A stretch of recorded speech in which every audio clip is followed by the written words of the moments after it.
Today we're going to talk about healing and purpose in your pain. Y'all, I'm just going to have to get into it. I want to talk about purpose in your pain. If you are lucky, you will be revealed the purpose in your pain. Hey, Miss Sandra, thank you. And there are so many things that I've gone through in my life and so many layers to my experience. I've experienced a lot. I've had a lot of trauma in my life, in my childhood, and I don't pretend to have a monopoly on pain or a sob story or a horror story. Hey, Miss Joanna. But I share my stories because there's someone else who has a story similar. There's someone who may have a story that's worse. There may be someone who has a story that's better. But I'm saying that to say your story may seem better to me, but be just as traumatic or worse than what I went through. So I never pretend to be able to evaluate the impact of your experience. But what I can tell you is there's life on the other side of your experience. And if you do your work for yourself and for you, you can heal from your experiences. Will you be at 100%? Probably not. But will you regain a range of motion and how you can move in your life that will be effective? Absolutely. You know, there's injuries that we can get in the physical body, and we can do rehab and physical therapy, and it can heal. And we might not necessarily get to 100%, but we can still function. So the tools and things that I offer you is so that you can get to a higher functioning. A place where you can be okay as you can be in the situation. So let me share with you all. In 1999, my oldest brother was murdered. He was assassinated.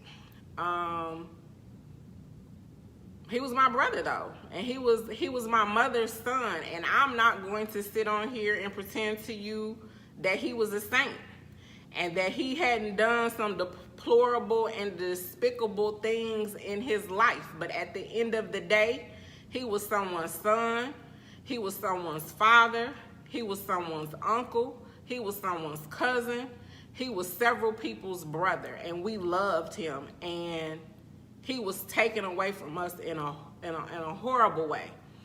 His life was taken by 27 gunshot wounds.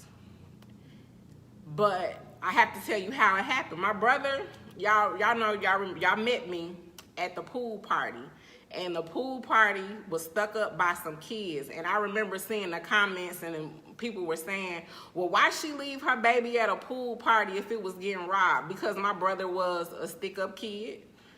And based on what I knew from my life experience, I knew that my daughter was not in danger. My brother was one of those people that would run up in your house and tell you get down or lay down.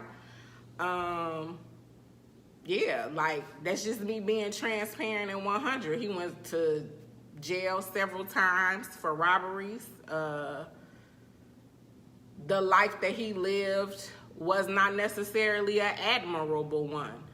Many of my memories of my brother are behind glass, and having conversations with him and seeing my mother's tears talking to her son behind glass for choices that he made. So I'm going to share this story with you, but I'm just going to be honest. It just is what it is, and hopefully it's to help people understand. So the life that my brother lived was not an admirable one, and I'm just going to be 100. I was ashamed of the things that he did. I was ashamed of the life that he lived, and because of that, he had got out of jail And let's get real, stick-up kid is a thief. He was stealing stuff from people. He was stealing people's stuff. That's why I can speak passionately on the topics that I speak on, because I'm speaking from my experience, not from what I read and what I saw. So at that particular time, he was in transition. He was just getting out of jail. He had got a job. He was working at the hospital that I worked at the time, and housekeeping, which was the department that I started in. And he asked me if he could stay with me, and I told him no. I told him he couldn't stay with me because I didn't want him stealing my stuff. You know, and then there was a whole level of shame and embarrassment that came with the lifestyle choices that he chose. Now, let's be clear, he was also a snitch. So I understand the whole mindset around snitching in the black community. My brother was also a snitch. He snitched on somebody to get his time reduced so he could get out of jail. It's repercussions to that. I'm just getting naked with y'all. But pay attention, I'm going somewhere with this. So he asked me if he could stay with me, and I told him no. A couple of days later, he was murdered. For doing a stick-up. Now, this particular stick-up, he felt like he was justified in. There was a young man who was the weed dude. He was selling weed, and he was selling weed to my niece. And my brother asked him to stop.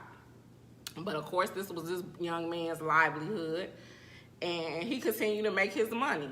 And so my brother robbed this young man at a dice game and went through his pockets. If you from the hood, you will understand the repercussions that's gonna come for you going through a dice game and going through somebody's pockets. And I'm explaining this to you because it's gonna help people and it's gonna be some of y'all that don't get it. And so as a result of that, he had to defend his honor, because you can't ride down on me on a dice game and then that goes unanswered. So him and one of his friends entered my brother's apartment building, and my brother, his woman, and my niece were sitting in the stairwell of the apartment building, and one came through the front, one came through the back. They shot my brother 27 times. And somehow he made it to the hospital, and he ended up dying. And there's a whole story about that, but I'm gonna keep going. As a result of his murder, I dealt with a lot of guilt behind that, because I felt like, and I was 23 years old at the time, I felt like if I would have let him stay with me, maybe he wouldn't have been in that place. And I could have saved him. So I dealt with a whole lot of grief behind my brother's murder because of my shame of him, because my fear of my tangible possessions. I did not let him live with me. So I dealt with a lot of guilt behind his death. And so I understand that grief is often guilt. And I have friends and I have acquaintances and I have people who have done me wrong. I have people who still call themselves trying to take advantage of me and misuse me. And my people who love me or get mad at me and be like, Jay, why don't you cut that person off? Why don't you quit dealing with any of those people? And I try my best to do right by people, because I remember how I felt when my brother got murdered and the guilt that I carried because I didn't do all that I could while he was living to let him know how much I cared, how much I appreciated him, and how much I loved him despite of the life choices he was making. So a lot of people get a lot of leeway with me, because at the end of the day, if you take your last breath today, I want to be able to sleep guilt-free tomorrow. And losing my brother taught me that. I harbored a lot of guilt. It was difficult for me to get over his murder. I ended up having a nervous breakdown behind his murder. What a lot of people don't know, and my family is gonna find out, because it just is what it is. My brother got murdered in September and December of '99. I voluntarily checked myself into a mental health facility because I had a nervous breakdown dealing with the guilt of his murder. I was pregnant at the time, so when you're pregnant, you're hormonal. At that particular time, I was in a abusive relationship. I was pregnant. I was dealing with the guilt of not opening my door to my brother before he got murdered. At that particular time, I was pregnant with my daughter, and my AFP results came back that she had a chromosome abnormality that would likely result in her having Down syndrome. So I was faced with making the decision on whether I wanted to abort the pregnancy. And so it was a whole lot I was dealing with at that time, and I couldn't take it, and I sought help. And a lot of my family thought I was out kicking it and doing some other things because I sent my son to stay with my mom. But I checked myself in to get some help because I knew that I wasn't losing it, I had lost it. But I knew I had to be there for my son that was living. I wasn't real sure at that time what I was going to do about the pregnancy. So fast forward to the sentencing. So some of you all may not have experienced a loved one getting taken and murdered. So there's a thing that you guys have probably seen on TV where they allow the family to address the defendant. And I remember I had wrote a letter to the defendants at the sentencing. I never got to address them in a letter because the day of their sentencing, I had traveled back from Kankakee, Illinois to Springfield, Illinois, but there was a snowstorm, and because of the snowstorm, the sentences got rescheduled or whatever. But in part of that letter, I remember saying to the young men that I wish that their father's sperm did not have flagella. And if you know anything about sperm, flagella is the tail on the sperm. The flagella is what allows the sperm to swim so that they can fertilize the egg. And so essentially what I was saying was, I wish that the boy was never born. I wish that he was never even conceived, because in my pain, I felt like if he never lived, then he could have never taken my brother's life. And my ask was that he have to do a year of jail for every year of life that my brother lived. And at that time, my brother was murdered. He was 37 years old. It was a lot of pain. Like, I've come a long way. But in '99, my brother's death changed the trajectory of my life. And I left and I moved away from Springfield in 2000 and went on to go to school. And I left and went to Kankakee to go to community college because my brother used to write me from jail and tell me to go to school, don't end up where I am. And so I felt like the least I could do in honoring him was to go to school and better myself. I felt like I didn't want that to be my son's story. So I started taking steps to improve my life so my son wouldn't end up in the same place. And I knew in order for my son to have a better life, I had to position myself where he could live in better neighborhoods and see different examples of success in the Black community, and that you didn't have to be a stick-up kid or a doughboy in order to be able to live. Because let's be honest, people who make those type of decisions are in survival mode. Like, they really ain't trying to harm you. It ain't nothing personal when they break in your house and steal your stuff. They just trying to survive. For them, that's the way that they know how to survive. I'm not saying that it's right or wrong. I'm just trying to get you to understand the mindset at that level, because that was my mindset at one time. And so y'all know the story. So fast forward to today.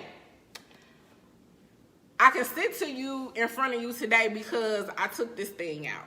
Y'all know, y'all remember when I had my house, I had "I am enough" written on the mirror. But I had to do a lot of work in my mirror and looking at myself and facing the things that I needed to forgive myself for based on choices to get to a place where I can love people, where I can forgive people.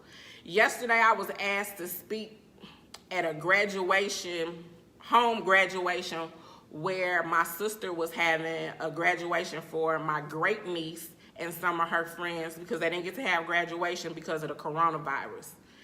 And I introduced the graduates to the mirror. And I'm actually launching a course that's called Mirror Me, where I share with you all how I do my mirror work and how I got to this place. But there was a young lady who was impacted by the words that I spoke last night on that Zoom commencement address. And I was talking to my sister about it last night, and she was like, Julia, I don't even think you know who this girl is. And it was like, it was a little girl you used to babysit for, my niece's friend. And she was like, no, I don't think you know who her father is. And I'm like, well, who's her dad? This young lady walked away from the words that I spoke from a Zoom conference, impacted, and felt empowered that she was enough. She walked away from listening to my words feeling like there was hope in her situation, that she could do something more than what she thought she could do. And this young lady is the daughter of the young man who murdered my brother. I don't know about y'all, but when you talk about purpose in your pain, when you talk about how God can use the thing that you thought that was going to take you out for his good, for the good of his children, please be clear. I lost my mind behind that. I was broken behind my brother's death, but it put me on a trajectory to get me to being J. Penelope, founder of the Bougie Club. It took all of that pain and those hurts in that process to get me to a place where I was sitting on a Zoom call trying to give words of encouragement and speaking life into young people who are embarking on a journey that many of us have started, who are experiencing things that many of us have no clue. And one of these young ladies just happened to be the daughter of the young man who murdered my brother. At the time that my brother was murdered, she was just a seed in the womb of her mother. She hadn't been born yet. Her mama was pregnant with her. This same young lady, I had asked God, why was he even born? How come he even exists? But to his seed, in 2020, I'm speaking life. I'm speaking life out of an understanding of pain that I had to experience and endure in 1999. I'm speaking life into a seed of a man who took my brother from my family in 2020, from pain that I had to deal with, from pain that her father caused me and my family. But in 2020, because I did some work in the mirror, because I learned how to love on me, because I learned what forgiveness was, because I learned what grief was, because I learned what guilt was, because I learned how to forgive people, because I figured out how to tap into the greater part of me, because I met God along the way, I was able to speak life into my brother's murderer's daughter. Y'all, God will use you in ways that you cannot even begin to imagine if you just surrender. There is purpose in your pain. There is benefit in healing. Someone's deliverance is tied to your testimony. Never in a million years would I have thought 20 years later, the same man I was wishing wouldn't exist, I would be speaking life into his child. There's no way I could have orchestrated that. So, what I learned from this is, as much as I thought I know God, I only know of him, because the way he puts pieces together is so much higher and so much more strategic than we can ever imagine. Before that boys pulled the trigger, that boy had already planted a seed in a womb that God know that I would be speaking life into in 2020. God already knew that 2020 was going to happen. He already knew on June 6, 2020, I would be speaking life into this baby. He knew that. So when we talk about everything being for a purpose, we truly don't understand how God can use you. But what if I would have never gotten this mirror? What if I would have never decided that I wanted to be better? What if I would have never decided that there was a better for me to have? What if I never would have did that live? What if I would have never had enough courage to walk into my purpose? What if I would have missed the mark? I wouldn't have been able to speak to this baby at a time where she going through a lot, because guess what? She's sitting in a similar situation that I was sitting in 1999. She a young mother. She 20 years old. I was 23. She 20 years old with a baby in an abusive relationship. And before I spoke those words, she didn't realize she was enough. She didn't realize that she had everything in her to find her way out. But we are created for times such as this, but we have to do our part. We have to do our work. And so I'm going to encourage you guys to choose to mirror me. I'm not pretending to be perfect. I'm a work in progress. I still have to get in this mirror every day and practice affirmations, practice gratitude, practice forgiveness. But when I find out my why, and when God allows me to give glimpses of how he's using me. Now, let's be clear. I'm in Memphis, Tennessee. My brother was murdered in Springfield, Illinois. This group of graduates was in Phoenix, Arizona. This young lady lives in Las Vegas, Nevada. She traveled from Las Vegas to Phoenix to listen to me on a live that I was giving from Memphis, but our paths collided for the first time in Springfield, Illinois, but we didn't meet until 2020. But our paths became connected in 1999. We didn't meet until 2020. And my sister says, she doesn't know who you are. Should I tell her? Absolutely not.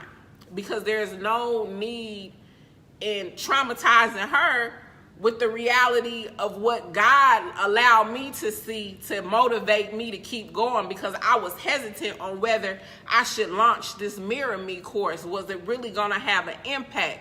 Was it really necessary? Lord, do you really want me to give this to the people? And I have to give it to y'all. I have to share Mirror Me with y'all, because God showed me how me working in my mirror, doing a live with some young people about getting in your mirror and loving on yourself can set you free to a baby whose father took one of the black men that I love most in my life. Y'all, God is awesome. That it's somebody that wronged you. And just think about it. Now, I wish this man was dead. Y'all, it was a point in my life where I was wishing this man was dead. You know, you got to be careful what you speak. I wish him nothing but love now, because I can sit in a place now, 20 years later, in reflection and understand. I can understand now. I can forgive him. I can understand now where his mind was, why he was thinking the way that he was thinking, that, you know, that he had his honor and his pride in the life that he was living on, why he felt it was necessary to go to that extreme. Like, I get it. At the end of the day, my brother was a stick-up kid. He had been robbing people. He had been whooping people and beating people up and taking things from them. You know, you reap what you sow. You just don't get to decide how you reap. So I'm not here defending anybody's actions. I'm just trying to help you guys understand purpose and how things are strategically aligned, and how you can decide to put yourself in position so that your testimony can be somebody else's deliverance. But you got to heal first. And no one can heal you but you. And the way that I found my healing was through my mirror. And the reflection looking back at me, and understanding that the reflection looking back at me was the greater part of me. It's the greater is he that is in me that looks back at me in the mirror. It's the greater that is he that's in me, that guides me, that heals me, that helps me love on people, that helps me forgive people, that allows me to treat people in such a way, if God takes them tomorrow, I can grieve but not be guilty. And so I'm going to encourage you all to get in y'all mirrors and do this healing work, because It's somebody waiting on you. It's somebody waiting on you to heal so that you can share your story, to give them an avenue out. Your way may not be on a platform going live on Sundays and encouraging people. Your way might be something totally different, through the business that you want to start, through the conversations that you have, through the forgiveness that you show people that wrong you, and the people that are watching, and they watch how you forgave this person who did this horrible act to you. Like, there's no limit in how God can use the worst thing that happened to you for the good of those who love them, you guys. When I tell you, that floored me. I shared it with my mom. My mom was blown away. Like, what are the odds that this young man's daughter is listening to one of my motivational speeches 20 years later in a whole nother state? That's God. That's nobody but him. That's him putting things in position. But I'm encouraging you to move forward now, because we ain't got all day. We don't have all day. Like, I'm blessed. Like, people be like changing their age. I am honored to be 40. What am I, 42, 43? I'm 40 something. But I don't even dye my hair, because it's a privilege for me to be 40 with gray hair. My brother didn't make it this far. My brother didn't make it to 40 nothing. He was killed at 37. You know what I'm saying? But I'm just floored how God used that experience, how I was connected to this little girl in 1999 through a murder, but speaking life into her in 2020. Guys, God is awesome. I'm going to encourage you all. Look, we'll post the link in the app for the class, y'all. Mirror Me. It's a discount code. If y'all put Mirror 50 in the coupon code area, y'all save 50%. It will change your life. It's been changing the lives of the beta testers and helping them look in the mirror and dealing with some stuff that they didn't know that they had to deal with, healing from some hurts and some traumas and some family issues, and looking at themselves in the mirror and owning their stuff and healing. It's going to be just as emotional as these lives that I do with y'all. You're going to be in your mirror slinging snot and crying, but I promise you there's healing in this, y'all. We gotta heal. We gotta heal.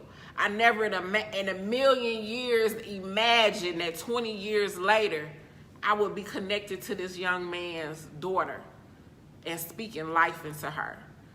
But it was necessary for her father to murder my brother to get me to 2020. Like, all of those things had to happen for June 6, 2020 to even occur, y'all. It had to happen. Like, it was all part of his plan. Like, y'all, the divine plan. I'm going to encourage y'all to mirror me.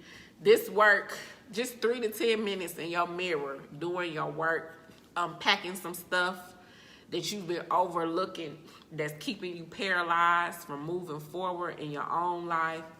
I am encouraged that it will allow you to birth visions and go forth and do things that can have tremendous impact. Y'all, I'm so full in the goodness of the Lord and grateful that he allowed me to witness the why. I'm so grateful that I know the purpose of that particular pain. That particular pain was for June 6, 2020, for me to speak into that young woman. And I'm just blown away. And I hope this blesses someone. I hope that you all choose to invest in your healing and purchase the class. Use Mirror 50. We'll put the link in the comments for you to go to a website and enroll.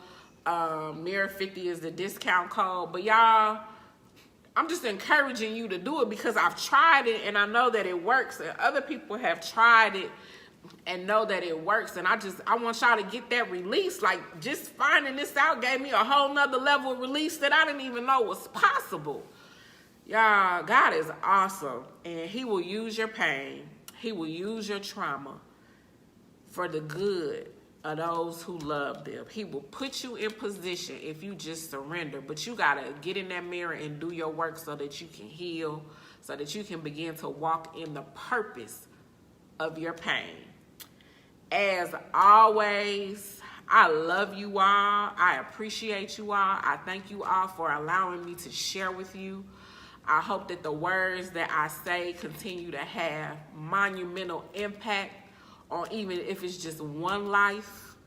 I am your girl, J. Penelope. I love you all in this life and the next. I'm going to continue to do this work and encourage you all to be bold, outspoken, unapologetic, goodwill, inspiring, and epic every day.